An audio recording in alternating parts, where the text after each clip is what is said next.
Welcome to Midday News on the People's Daily Ogun State Television. I am Olayemi Takuro.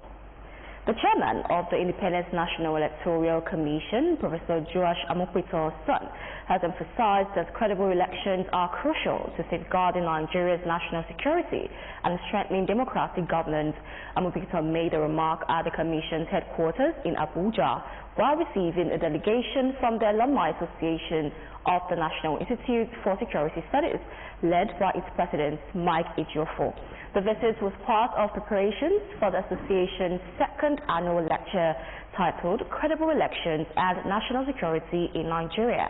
Welcoming the delegations, the INEC chairman described the theme of the lecture as timely and important, stressing that the credibility of elections has a direct impact on peace and stability in the country. Amokpito commended ANIS for its contributions to strengthening Nigeria's security architecture through the training of senior officers across the armed forces, intelligence community, and regulatory agencies. The Borno State Police Command has confirmed that at least 23 persons were killed and 108 others injured following multiple suicide bomb attacks in Maiduguri on Monday evening. The coordinated explosions believed to have been carried out by suspected Boko Haram suicide bombers targeted crowded locations, including the Monday Market, the main gate of the University of Maiduguri Teaching Hospital, and the post office flyover. In a statement issued by the police public relations officer, ASP Kenneth Dasso, said the blast occurred at about 7:24 in the afternoon and described the incident as devastating. Dasso noted that a joint team of police tactical units, the military, and other security agencies were immediately deployed to the affected areas to secure and cordon off the scenes.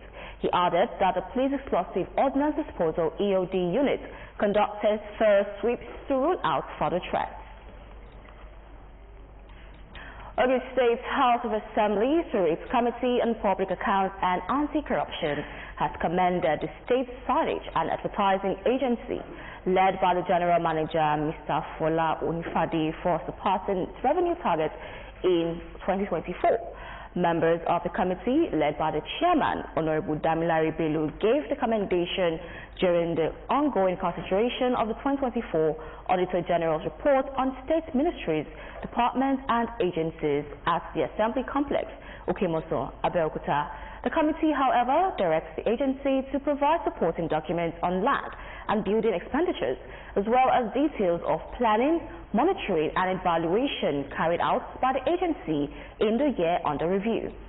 Earlier in his remarks, the General Manager, Mr. Onifade, commends the State Governor, Prince Dapo Abiodun, for prioritizing the welfare of the agency's staff by approving the 10% commission for staff members and agents who report on the election of signposts in any part of the state. He notes that the incentive scheme greatly motivates personnel and signage agents, contributing to the significant revenue drive recorded during the year under consideration. The House Committee also plays host to the management of the State Universal Basic Education Board, led by its Executive Chairman, Evangelist Olalikon Joshua Ifedi, for the consideration of the Board Auditor General's report. In a bid to render acceptable services to God during and beyond the Ramadan period, Muslim faithful have been charged to embrace regular worship of Allah and well avoid sharp practices in their daily endeavor. Speaking during the Ramadan lecture themed Restoring Values, Resisting Corruption, and Reclaiming Moral Integrity, organized by the Unity Estate Central Mosque in Djibouti, the chairman of the mosque, Professor Abayomi Aribabu, said the good deeds of the faithful should reflect beyond the holy month, but in their daily living. He urged the Muslim youth to cultivate the habit of spending their resources to promote the true worship of Allah and at the same time uphold the tenets of Islam so as to reflect the moral teaching in their daily activities. Our young ones should be ready to sacrifice, they should be ready to be hardworking, they should be honest, they should have high integrity, they should be loyal, they should be trustworthy, you know. So that is the only way we can actually attain true success. Success that is lasting. success that is enduring. Video lectures, Ustaz Abdulaziz of Governor's Office Central Mosque and Dr. Uyibola Oresanya mentioned interpersonal relationship with God, contentment, fairness, empathy and sincerity as qualities that reflect their obedience to the service of God. They highlighted strengthening God's consciousness, avoidance of unlawful acquisition of wealth, cultivates patience, upholding faithfulness and integrity, accountability, seeking and maintain the spiritual discipline of Ramadan. Highlight of the event was a recitation from the Holy Quran by Masters Khalid Suluddin and Anas Sulaiman Akowe.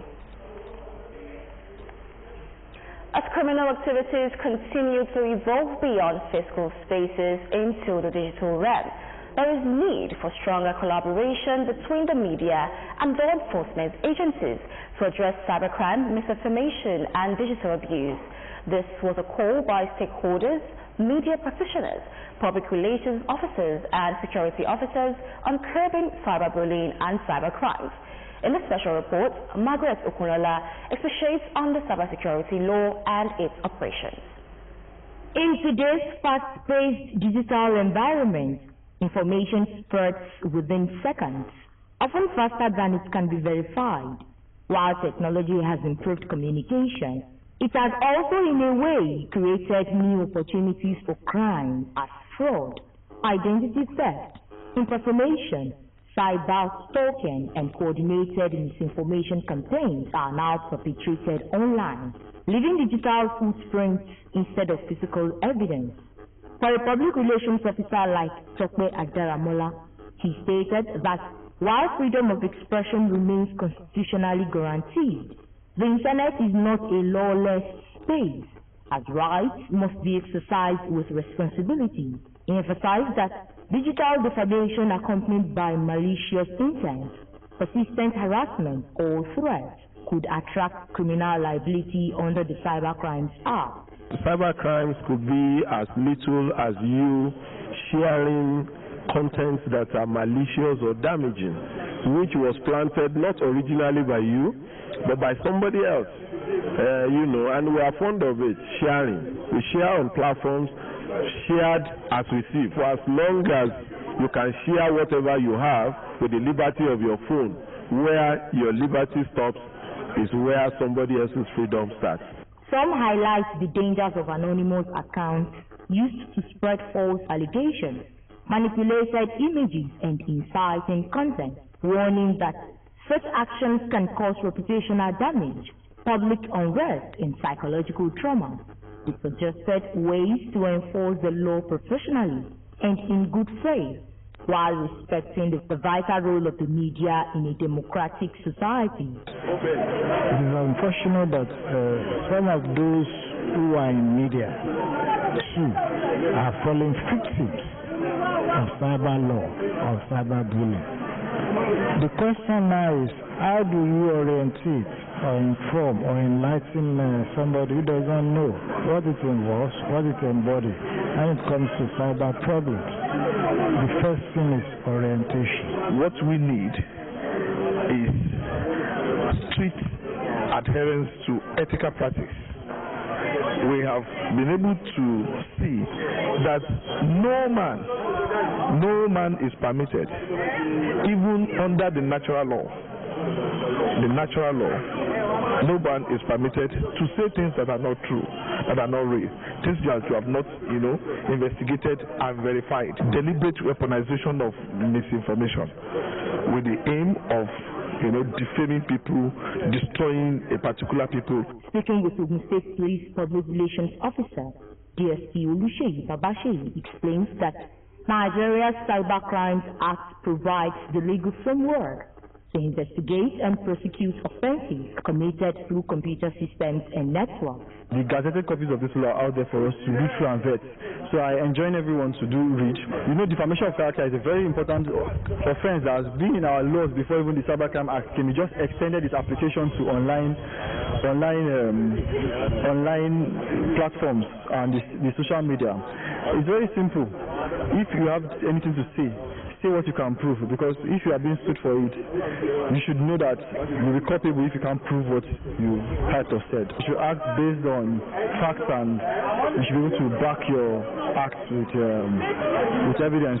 So that's what the cybercrime act has done. It has brought about accountability in every sector. Stakeholders concluded by calling for sustained dialogue and synergy between the police and the media to reduce misinformation, strengthen public trust, and ensure that truth and justice prevail in the evolving digital landscape. Margaret Okenlola, OGTV News. We now head to the foreign scene, where Sri Lanka has declared every Wednesday a holiday for public institutions to conserve fuel as the island nation grapples with possible shortages in the wake of the U.S. and Israel's war with Iran. We must prepare for the worst but hope for the best, President Anura Kumara said at an emergency meeting with senior officials. This is the latest in a series of belt-tightening measures undertaken by Asian countries since the war choked off the Strait of Hormuz, which used to carry millions of barrels of oil from the Gulf into the region. Nearly 90% of all the oil and gas flowing through the strait last year was bound for Asia, which is the world's largest oil importing region. And on sports, the federal government has fulfilled its promise of awarding houses and national honors to members of Nigeria's women's basketball team following their triumph at the 2025 Women's AfroBasket. The National Sports Commission announced that documents for the houses promised to the players had been formally presented to members of the gold-winning squad in Lion France. The presentation was carried out by the chairman of the commission, Shehu Diko, and its Director General, Kola Olopade. The reward package had earlier been announced by President Bola Tinubu on August 4, 2025, a day after the team successfully defended their continental title. And just before we leave, in the words of George Bernard, it says, "Life is not about finding yourself. Life is about creating yourself." And that ends Midday News. Many thanks for watching. Bye for now.